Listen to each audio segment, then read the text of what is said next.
मित्रों, नमस्कार बच्चों, कैसे हैं आप। आशा करता हूं कि आप सभी प्रसन्नचित होंगे, स्वस्थ होंगे।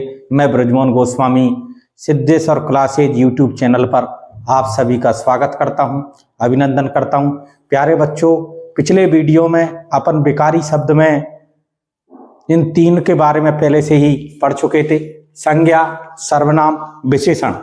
आज हम आपके सामने वीडियो लेकर के आए हैं क्रिया के ऊपर, जो कि विकारी शब्दों में अंतिम पाठ है और आज हम क्रिया के बारे में पढ़ेंगे। तो प्यारे बच्चों, क्रिया, इसका शाब्दिक अर्थ होता है करना। क्रिया का शाब्दिक अर्थ होता है करना। तो मैं आपको दो लाइनों के माध्यम से जोड़ना चाहता हूं कि आप हमेशा ऊर्जावान बने रहें। सफलता अगर आपको हासिल करनी है तो हमेशा आपको हिम्मत और साहस दिखाना होगा। अगर आपको लगता है कि दूसरा बच्चा आपसे बेहतर जा रहा है, अगर आपको लगता है कि दूसरा बच्चा आपसे बेहतर जा रहा है, तो इसका केवल एक ही कारण है कि वो आपसे ज़्यादा मेहनत कर रहा है, इसलिए मेहनत का कोई सब्स्टिट्यूट नहीं होता। ये अपन को अपने जीवन में हमेशा ध्यान रखना है। तो इसी क्रम में अपन आज के वीडियो पर आगे बढ़ते हैं क्रिया के बारे में। तो देखिए, क्रिया की परिभाषा अपन जानने का प्रयास करते हैं। क्रिया, जिसका शाब्दिक अर्थ होता है करना। क्रिया के बिना कोई वाक्य पूर्ण नहीं होता, यानी किसी भी जो वाक्य है हिंदी भाषा में, उसमें क्रिया का होना मस्ट है, आवश्यक है। इसीलिए क्रिया के बिना कोई वाक्य पूर्ण नहीं होता है। किसी भी वाक्य में कर्ता, कर्म तथा काल की जानकारी भी क्रिया पद के माध्यम से ही होती है। यानी अगर अपन वाक्य में ये जानना चाहते हैं कर्ता, कर्म, काल, तो इन सब की जानकारी अपने क्रिया के माध्यम से प्राप्त होती है। हिंदी क्रिया पदों का मूल रूप ही धातु है। अगर अपन बात करें क्रिया किससे बनती है, तो इसका मूल रूप धातु कहलाता है। धातु में ना जोड़ने से हिंदी के क्रियापद बनते हैं। हिंदी में कई भाषा, आपको मैं बताना चाहूंगा कि हिंदी के साथ जो अनेक भाषाएं चलती हैं, उन सब भाषाओं की जननी संस्कृत भाषा को माना जाता है और संस्कृत में ही क्रिया रूप को धातु कहते हैं। इन धातुओं का जो मूल रूप होता है वो इस प्रकार से है: पढ़, लिख, खा, गा, पी, कूद, खेल। ये एक तरह से क्रिया के धातु रूप हैं और इनमें ना जोड़ने पर क्रिया का निर्माण होता है। जैसे कि यहाँ पर ये पढ़ धातु में ना जोड़ने से पढ़ना बनता है, उसी प्रकार उठ धातु में ना जोड़ने से उठना बनता है। घूम धातु में ना जोड़ने से घूमना बनता है। कूद धातु में ना जोड़ने से कूदना बनता है। इस प्रकार धातुओं में ना जोड़ने से क्रियापदों का निर्माण होता है। इस प्रकार से अगर अपन देखें तो परिभाषा क्रिया की इस प्रकार से निकल के आती है। प्यारे बच्चों, देखिए, जिस शब्द से किसी कार्य के करने अथवा होने का बोध होता है उसे क्रिया कहते हैं। जिस किसी शब्द के द्वारा किसी कार्य के करने या होने का ज्ञान हो उसे अपन क्रिया कहते हैं। क्रिया के भेद, वैसे तो क्रिया के कई भेद हैं, लेकिन मुख्यतः अगर अपन देखें तो उनके भेद इस प्रकार से हैं। क्रिया के भेदों को जानने के लिए अपन को इस डायग्राम के माध्यम से, इस फॉलो चार्ट के माध्यम से समझने का प्रयास करेंगे। देखिए, क्रिया के भेद सर्वप्रथम तो इसके 3 भेद हैं और 3 भेदों के अनेक उपभेद होते हैं। सर्वप्रथम बात करते हैं अपन कर्म के आधार पर। कर्म के आधार पर 2 प्रकार के भेद विद्वानों ने बताए हैं।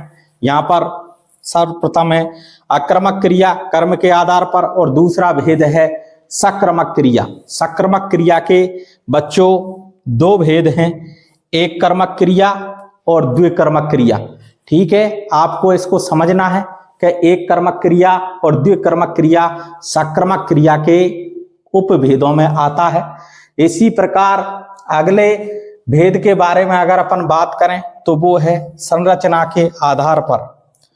संरचना के आधार पर यहाँ पर कई उपभेद बताए गए हैं, जैसे कि धातु के आधार पर, संयुक्त क्रिया के आधार पर, प्रेरणार्थक क्रिया के आधार पर, पूर्णकालिक क्रिया जिसको पूर्वकालिक क्रिया कहा जाता है, मुख्य क्रिया, सहायक क्रिया, हेल्पिंग वर्ब जो अपन कहते हैं, तात्कालिक क्रिया। इस प्रकार से कई भेद संरचना के आधार पर क्रिया के पाए जाते हैं। इसमें से धातु के आधार पर भी पुनः इनको दो भागों में बांटा गया है। धातु के आधार पर क्रिया धातु जिसको कृदंत क्रिया भी कहते हैं, और एक और है नाम धातु क्रिया।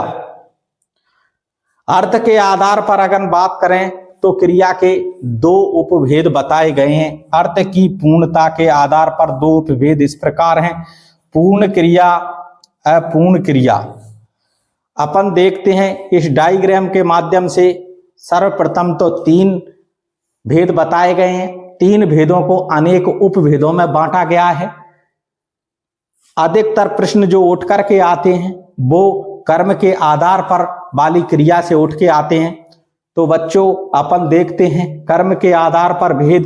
कर्म के आधार पर अकर्मक क्रिया और सक्र्मक क्रिया दो भेद आपके सामने आए हैं। सर्वप्रथम जो भेद है कर्म के आधार पर वो है अक्रमक क्रिया का।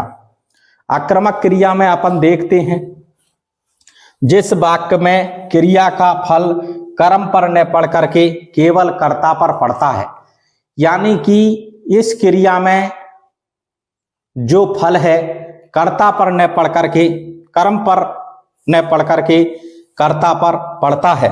अर्थात अगर अपन कहें बिना किसी कर्म के क्रिया संपन्न हो सकती है।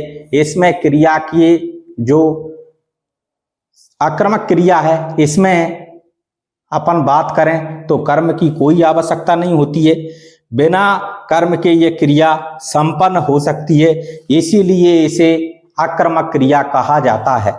आक्रमक क्रिया के कई उदाहरण, कई तरह के प्रश्न विभिन्न प्रतियोगी परीक्षाओं में पूछे जा चुके हैं। उनमें से कुछ उदाहरण आपके सम्मुख प्रस्तुत हैं। जैसे कि सीता दौड़ रही है, अपन देखते हैं कि ये दौड़ने का जो प्रभाव है, दौड़ने का जो फल है केवल कर्ता यानी सीता पर ही पड़ रहा है। दूसरे में देखते हैं कौआ उड़ रहा है, यहाँ पर उड़ने का जो फल है केवल कर्ता यानी कौआ पर ही पड़ रहा है। और आगे अपन तीसरे उदाहरण में देखते हैं शिशु सो रहा है। यहाँ पर यह प्रश्न यूपीएससी की परीक्षा सन 2012 में आ चुका है और ये आक्रमक क्रिया का उदाहरण है, क्योंकि जो सोने का जो प्रभाव है केवल शिशु यानी कर्ता पर ही पड़ रहा है। अगला उदाहरण आपके सामने है, बालक बहुत देर से रो रहा है। चौथे उदाहरण में बालक बहुत देर से रो रहा है, यहाँ पर यह रोने का जो फल है केवल बालक पर ही पड़ रहा है। राम खाता है, थर्ड ग्रेड 2012 में इस प्रश्न को पूछा जा चुका है। यहाँ पर यह खाने का जो प्रभाव है केवल कर्ता यानी राम पर ही पड़ रहा है। तो इस प्रकार से बच्चों अपन ने आक्रमक क्रिया को जाना, अपन ने क्रिया के भेदों को जाना इस डायग्राम फ्लो चार्ट के माध्यम से। अब अपन अगली स्लाइड में क्रिया के जो अगला भेद है कर्म के आधार पर सक्र्मक क्रिया उसको पढ़ेंगे, और उसके बाद अपन संरचना के आधार पर और अर्थ की पूर्णता के आधार पर जो क्रिया के अन्य उपभेद हैं उनके बारे में जानकारी प्राप्त। दोस्तों पिछली स्लाइड में अपन आक्रमक क्रिया के बारे में पढ़ चुके थे। कर्म के आधार पर क्रिया के दो भेद होते हैं, एक तो आक्रमक, दूसरा सक्र्मक। अपन इस स्लाइड में सक्र्मक क्रिया के बारे में जानेंगे। प्यारे बच्चों, मित्रों, मैं आपको समझाना चाहता हूं कि जीवन में अगर आपको आगे बढ़ना है तो चुनौतियों का सामना तो करना पड़ेगा। देखिए, अगर आपने कोई लक्ष्य निर्धारित कर लिया है और अगर उस लक्ष्य को आप प्राप्त करना चाहते हो तो मैं आपको एक ही बात कहना चाहूंगा कि आप उसी लक्ष्य के बारे में सोचो।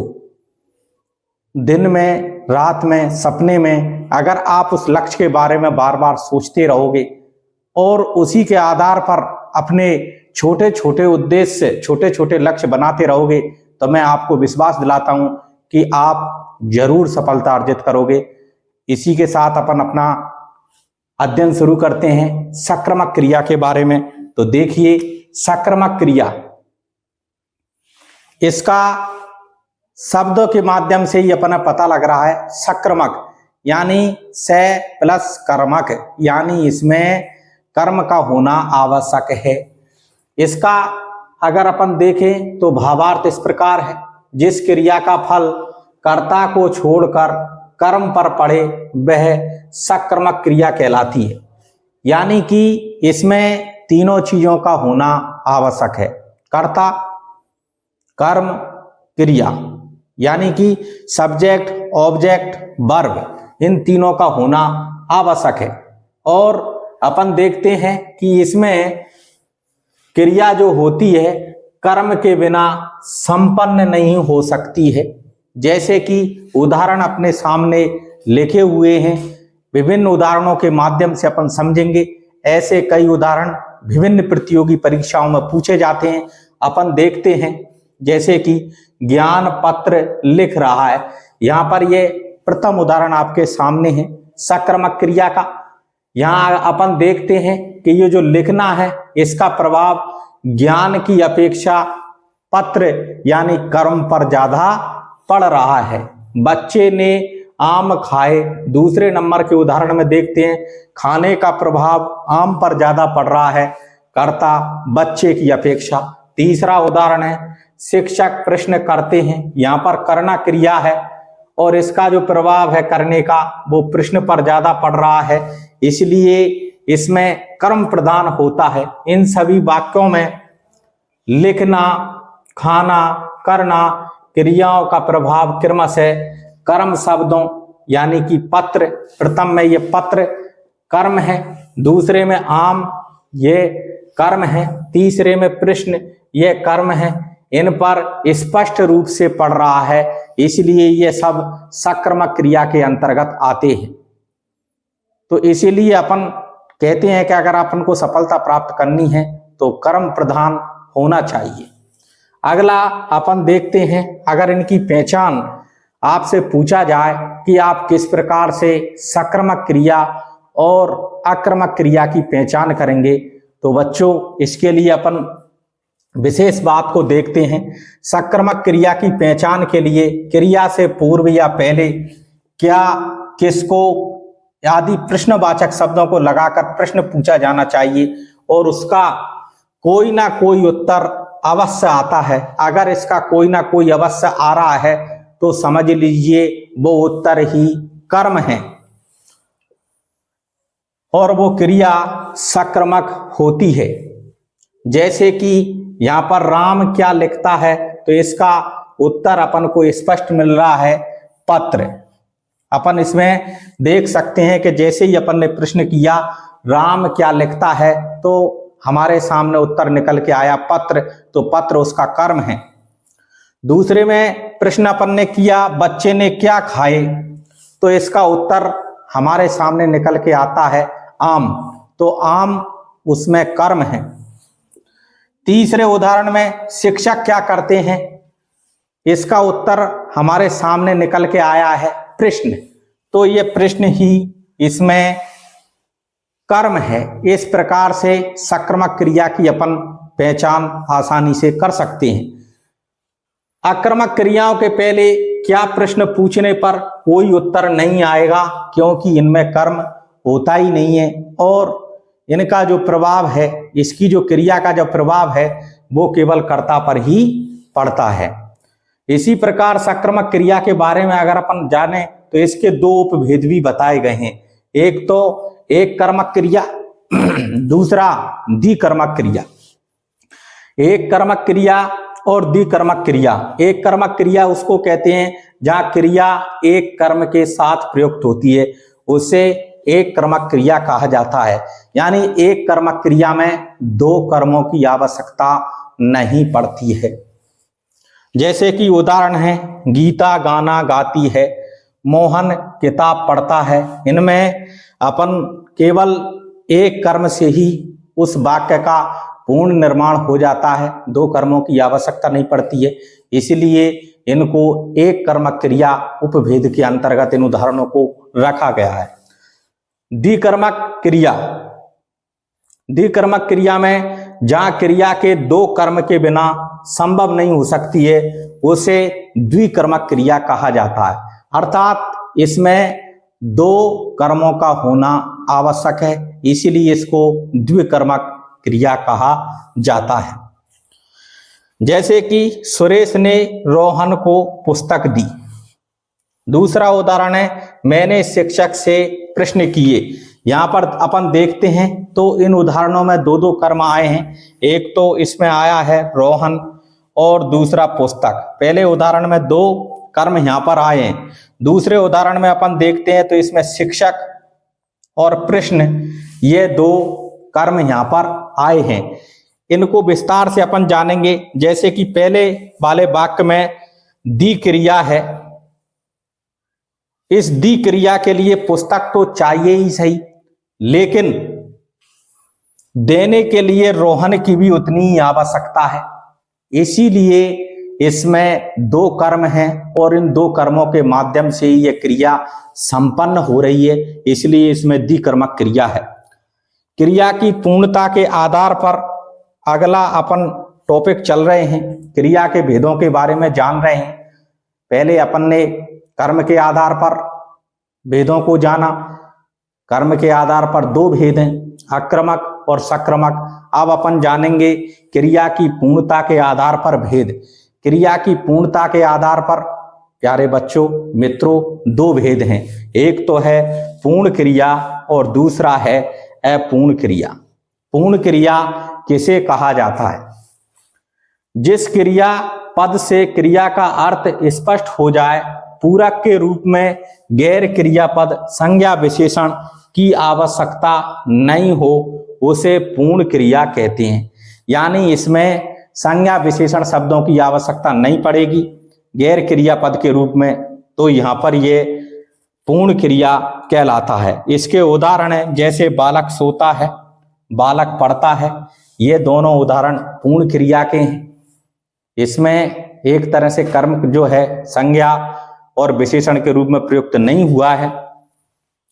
दूसरे नंबर पर अपन देखते हैं अपूर्ण क्रिया। कुछ क्रियाओं का अपने आप में अर्थ पूर्ण नहीं होता है, इनका अर्थ पूर्ण नहीं होता है, इसलिए अर्थ पूर्ण करने के लिए किसी अन्य पूरक शब्दों पर निर्भर होना होता है, जो क्रिया न होकर के संज्ञा या विशेषण पद होता है। यानी जिस पूरक शब्द की अपन बात कर रहे हैं वो पूरक शब्द क्रिया का नहीं होता है, बल्कि वो क्रिया या विशेषण का संज्ञा या विशेषण का होता है। ऐसी क्रिया को अपूर्ण क्रिया कहते हैं।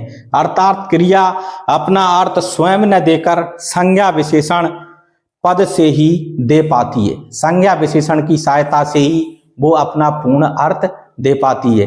ठीक है बच्चों, आगे अपन देखते हैं और अन्य उदाहरण।